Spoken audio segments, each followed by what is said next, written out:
Welcome to The Awakened Heart, a podcast for healing women, where your voice matters, your body is sacred, and your healing is never rushed. I'm Autumn Moran, licensed professional counselor, specializing in trauma and neurodivergent women's nervous system healing.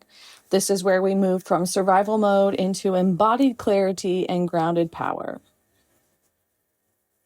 Today's episode is because I want to talk about somatic, what somatic means, what somatic therapy means, because it is a popular buzzword. It can be everywhere, social media, therapy sessions, in the wellness culture at large, right? But a lot of people that I come in contact with, hell, even me, I had to be trained in order to understand what somatic meant. And I've taken trainings, I'm in training. So it's not just oh, I'm going to look it up and there's one little answer for it. So I want to help us all. We've heard the term, we're curious about it. Some of us, if you're like me, feel a little drawn to it. But we don't know what somatic work looks like outside of retreat, a yoga class, a therapy session that costs hundreds of dollars, right? So today, I want to give you a grounded conversation, no mysticism, no fluff, no gatekeeping, just a clear, practical explanation of what somatic work actually is and what it looks like day to day in your real life. If you've ever felt disconnected from your body, if you've ever second-guessed your instincts, if you've ever wondered whether somatic work is for you, this episode can be your starting point. So let's dive in. There's a moment many women know intimately. Something shifts in your body, maybe a tightening in your chest, something about your stomach may tighten or clench up or drop, maybe a subtle wave of nausea. Just something that's a sense that makes you feel that something's not right. And almost immediately, your mind begins to negotiate. Am I overreacting? Am I misunderstood? Or am I misunderstanding someone? Maybe I'm being too sensitive. Maybe it's just not that serious and I need to calm down. And before long, the body signals are overridden. If you've ever talked yourself out of your instincts, this is what this episode is about. It's about, I'm going to talk about why women stop trusting their bodies and how to rebuild that trust in a way that is grounded, not reactive. So first up, how do we lose body trust? Honestly, depending on your childhood experiences, your childhood upbringing, your environment, your parents, the trauma that you may have endured, when you hear the word reclaim or lost body trust, the reality is you may have never had it. It's not about reclaiming, it's about claiming. So I want to put that out there because I don't want to not acknowledge that sometimes our paths are so hard that we get jumped into trauma from the very beginning and we've never understood safety. But there are some other common ways other than trauma, which we'll talk a little bit more about. Three ways I think that we can lose body trust. First up is social conditioning, right? We are socialized out of our bodies early. Girls are praised for being agreeable, being polite, for not causing conflict, for having that pretty little smile that makes everyone else feel comfortable no matter how you feel, no matter what was just said or done. And you're praised for making others comfortable ultimately, right? Relational harmony becomes safer than internal truth. Many of us learn keeping the peace is more important than honoring discomfort. Being liked is more important than being aligned. I mean, there's research that shows that girls receive more corrective feedback about their tone and behavior than their male counterparts. And over time, this creates disconnection. Not dramatic disconnection, just subtle override. You feel something, you explain it away. Going back to the trauma component, nervous system adaptation. When someone grows up in an environment where speaking up led to punishment, emotions were dismissed, boundaries caused chaos or were never even allowed, were just completely walked all over, made fun of, mocked, you name it. Where authenticity felt unsafe, or you couldn't be you without being told you were too much, needed to go away, something was wrong with you, you needed to be more like so-and-so. The nervous system adapts. It learns that safety comes from minimizing, from softening, appeasing, disconnecting. That adaptation is intelligence because it kept you safe. But it disrupted body trust because now when your body signals something, your system says, don't go there, that's dangerous. And I'm about to roll into the ADHD neurodivergence layer. And when you think about executive functioning, trauma, and neurodivergence, chronic stress narrows access to executive functioning. Something that's already hard, say emotion regulation, is already hard for a neurodivergent trauma experienced person. Now add on stress.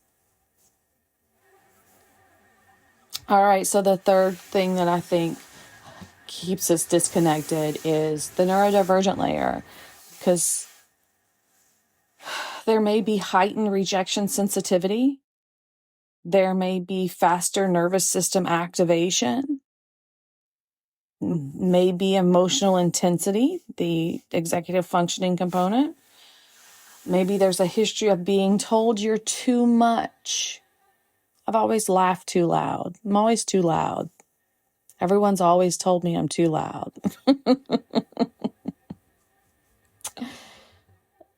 And I hate loud things. Like, I don't want to be in loud rooms or loud noises. So like, it's you know, part of being neurodivergent. I'm a little conundrum. All right. Where did I go? Oh, okay. My bad. Got off on a tangent. So when your body reacts, right? You don't know. Like, is this intuition or am I spiraling? And that confusion erodes the trust that you have with yourself to know what is right and what is wrong. And the more you question your body, the quieter it becomes. The more doubt you have about it, the quieter it becomes.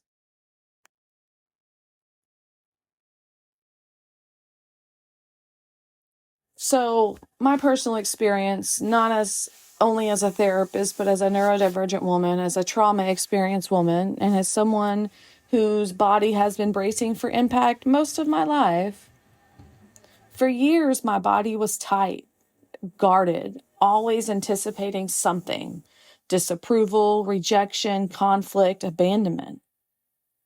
And because of that bracing, I overrode myself constantly. I stayed in relationships that were one-sided. I stayed in relationships that made me feel unlovable, not cool, not fun to be around, like I was somehow the worst person in the room. I stayed in workplaces that didn't align with my values. I people-pleased to the absolute maximum, even when it violated something deep inside of me. I struggled to say no to partners, to friends, even to my children, when saying no would have been a healthier option, the healthier choice. And it wasn't because I didn't know better. I knew better. I understood trauma. I understood attachment. I understood nervous system responses. I could intellectualize boundaries all day long, and still my body would brace and I would override it. There's no amount of insight that can override a dysregulated nervous system. I want to say that again. You know, I'm standing on my podium, knocking my boots on the ground, bang, bang, bang, hitting the podium with my fist, bang, bang, bang. There's no amount of insight that can override a dysregulated nervous system. It wasn't until my body became part of the healing that things began to shift. Not dramatically, not overnight, but steadily. When I started slowing down, relaxing my jaws, lengthening my exhales, letting my pelvic floor soften instead of brace. When I started talking to myself like someone I deeply loved, steady, compassionate, grounded. When I began aligning my choices with my values, not with what others expected of me. That's when advocacy felt clearer, stronger, even calmer. Healing began to take hold because my body was finally involved. All right. That's my share. The body has to come online with the intellectual component. So take a sip, take a breath. Let's practice that exhale longer than the inhale. So inhale, let it out. Let that exhale be long and slow. Soften just a millimeter on the exhale. And if you're listening to this, here's my mid-roll. If you're listening to this and saying, yes, this is exactly what I experience, or I understand where you're coming from, I understand the disconnect, I want you to know this isn't just information I teach on the podcast. This is the foundation of my 6-week Somatic Healing Group beginning April 21st. It's a small therapist-led container where we practice this in real time, regulating, noticing, speaking from steadiness instead of survival mode. If you want to go deeper than insight and actually involve your body in the healing process, enrollment opens March 23rd. You can find the details in the show notes. You can even go ahead and sign up, get up on the waitlist and be notified before March 23rd for signing up. Okay. That's my sales pitch. It was a little wonky. I'm not a salesperson. I'm getting better. I'm working on it. Girls got goals, right? But it is something I believe in. It is a good program. I really want to help bridge the gap between the mind and body healing modalities. All right. So if you recognize yourself in any part of what I've shared so far, I want to say this because I say this all the time and I think it needs to be said. There's nothing wrong with you. Your nervous system adapted and it can adapt again. So I want to talk about how to rebuild that trust intentionally. But side note, some fun thoughts came out of this episode when I was talking to my son about it. If you look at being somatic as playing a video game with dialogue where you interact and there's a delay in the response in dialogue, so like maybe Skyrim, Fallout, the character talks, stands there while the response options comes on the screen, and then the character is waiting for you to read the responses. And then you choose your response. No emergency, no rush, just a calm process to respond. That's the example I would give of being somatic. Have time between a situation and your response and respond from a grounded place, a sure place, a response that is best and healthiest, assuming your character in the game isn't nefarious. Okay, so that was just a side note. I thought it was cute. I am all about neurodivergence, gamifying our lives. And if we can gamify our somatic healing, it might be easier to slow down and take a breath. It might be easier to get that deep breath in way more than you thought. Okay, so step 1, I want you to stop interrogating the signal. When you feel discomfort, don't immediately analyze it. Instead, say, something just changed. That pause interrupts override. Your ability to sense internal body states, interoception, research shows that when we name sensations, even simply labeling them, the nervous system begins to regulate. You don't have to analyze the feeling. You don't have to justify it, and you don't have to turn it into a story. Just notice and name it. My chest tightened. My stomach dropped. I felt a shift. That alone increases emotional regulation capacity. It brings the prefrontal cortex back online. It tells your body, I'm paying attention. And this is the beginning of rebuilding trust. When we name what we feel, activity in the emotional centers of the brain decreases and regulation improves. That's not mystical, it's neurobiology. Step 2, regulate before you interpret. This is where the gamifying comes in. If your nervous system is activated, your interpretation will skew negative. Full stop. Not because you're dramatic or irrational, but because in fight or flight, the brain prioritizes protection over precision.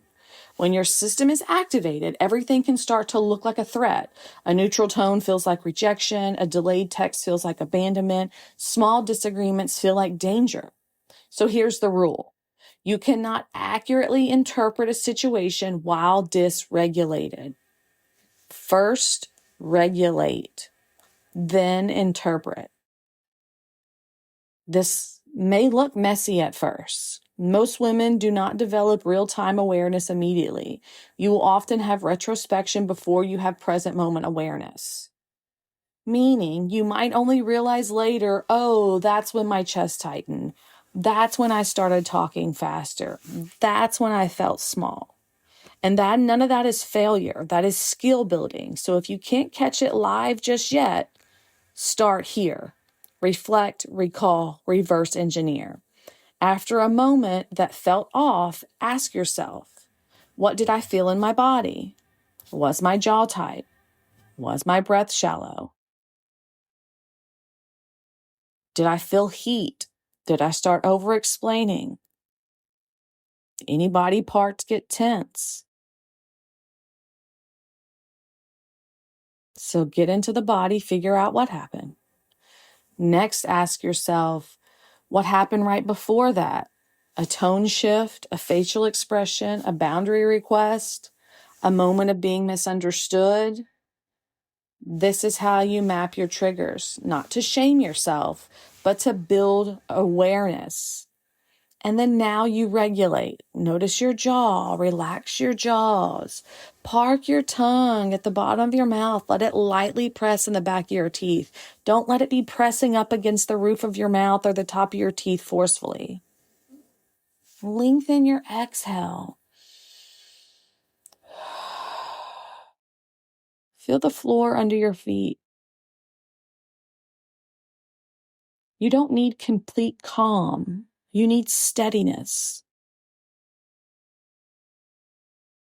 And many people ask, how do I know if this is intuition or anxiety? Here's the difference. Anxiety feels urgent, fast, loud, catastrophic. It demands immediate resolution. Intuition feels steady, less dramatic. Even if it's firm, it's less dramatic. Anxiety says, fix this now or something terrible will happen. Intuition says, this doesn't feel aligned. But you cannot reliably tell the difference while dysregulated. That's why we regulate first. When your body is steadier, your interpretation becomes clearer. Regulation clarifies perception. It doesn't erase your instincts. It refines them. And over time, what starts as hindsight becomes present moment awareness. But it begins with slowing down. It begins with involving the body. Step 3, take action. Small, regulated action. Rebuilding body trust requires follow through. Insight alone does not rebuild trust. Your body does not rebuild trust because you understood something. It rebuilds trust because you responded differently.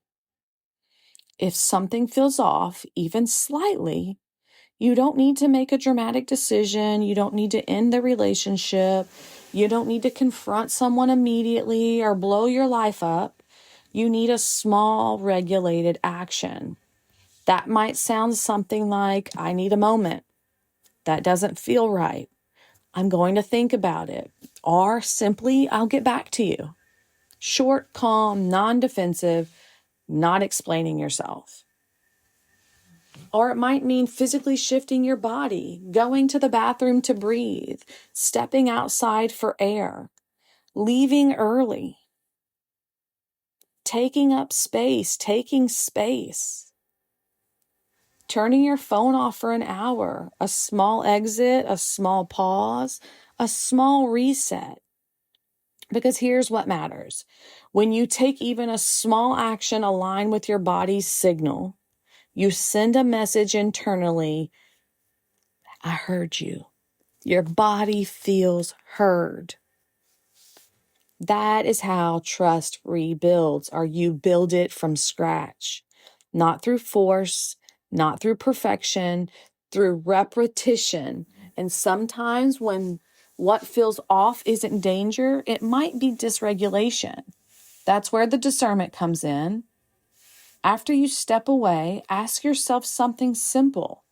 HALT, HALT, hungry, angry, lonely, tired. These states dramatically impact perception. If you are dysregulated because you're exhausted or overstimulated, your interpretation may skew. So regulate first, eat something, rest, hydrate, breathe, then reassess. This is not about reacting to every sensation. It's about responding from steadiness. When you repeatedly pause, regulate, take small aligned action, your body begins to learn, my signals matter. And when your body trusts that you will respond, it stops screaming. It becomes clearer, more precise. That's when intuition starts to feel different than anxiety. It'll feel steady. It won't feel so urgent. And the more you follow through, even in small ways, the stronger the internal trust becomes. Confidence is not loud. It is the accumulated result of small, regulated follow through, showing up for yourself over and over and over and over again in small, tiny steps, tiny moments, moment after moment after moment. I want you to think about a recent moment, not a dramatic one, not the worst one, just a subtle one. A conversation, a text exchange, a meeting, a date, maybe a family interaction. When was the last time your body signaled something? Maybe your stomach tightened. Maybe your chest felt heavy, or your heart raced, or your heart beat heavily in your chest. Maybe you clench your jaws. Maybe you grind your teeth. Maybe you suddenly felt smaller, hotter, or rushed. Now stay there. What did your mind say immediately after that signal? Did it say you're overreacting? Calm down. Don't make this a thing. Just be nice. It's not that big of a deal. Did you override yourself? Talk faster? Explain more? Smile when you didn't want to? Agree when you wanted to say something completely opposite? Stay when you felt like stepping back? Now imagine something different. Imagine that instead of overriding, you paused just for 10 seconds. Take a nice inhale, lengthen your exhale, wiggle your feet, soften your jaw, and instead of reacting, you said, I need a moment, or I'm not sure about that, or let me think. What might have shifted? Not the other person, but you. Would you have felt steadier afterwards, more self-respecting, maybe less resentful later?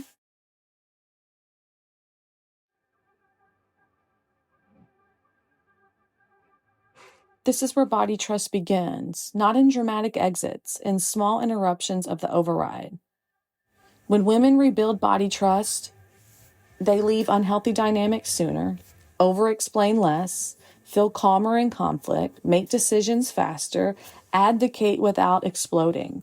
Confidence becomes physiological, not performative. Calm does not mean passive. Strong does not mean loud. Clear does not mean harsh. So if this conversation resonated, this is exactly the work we'll be practicing together in my somatic group in April. If you're listening and recognizing yourself, the pattern of bracing, overriding, of confusing anxiety with intuition, this is exactly what we practice in my 6-week somatic healing group beginning April 21st. We don't just talk about this, we regulate in real time, we practice speaking from steadiness, we rebuild trust through action. It's a small therapist-led container, 5 women, because this work requires safety. Enrollment opens March 23rd. If this episode felt personal, this space was built for you. You don't need to become someone new. You need to steady your nervous system, and your body is not broken. It's just protecting you. Now we teach it something new. If you'd like to support this podcast, please follow, hit a like button, hit a thumbs up, hit a heart, leave a review, leave an emoji comment about your favorite heart. Or please just share it with someone that you think would like to hear this, because this helps me reach other women who are quietly healing as well. Check out the show notes for signing up for the waitlist for the Somatic Healing Group that is opening. Enrollment is opening March 23rd. Group starts April 21st, which is a Tuesday. It will be on Tuesdays. From all the details will be mentioned. I'm not going to say numbers right now. I got them confused. So they're going to be on Tuesdays in the evenings for an hour and a half, 6 weeks long. The full investment is $300, and that is due at enrollment to secure your spot. But you can join the wait list through the link in the show notes. Spots are limited to 5 women. They will fill up fast. Once again, enrollment opens March 23rd. If you prefer individual work, you can book a free 15-minute consultation at the same link. Everything you need is in the show notes on the Linktree site. So until next time, my dears, I want you to know that you are never too much, never too late, and you don't have to figure it out all alone. I'm right here every Wednesday, sometimes Fridays if I feel like throwing in a bonus and something sparked my creativity. May you be happy and free. May our healing ripple outward to bless the world with happiness and freedom. Take care of your awakened heart, and I will see you soon.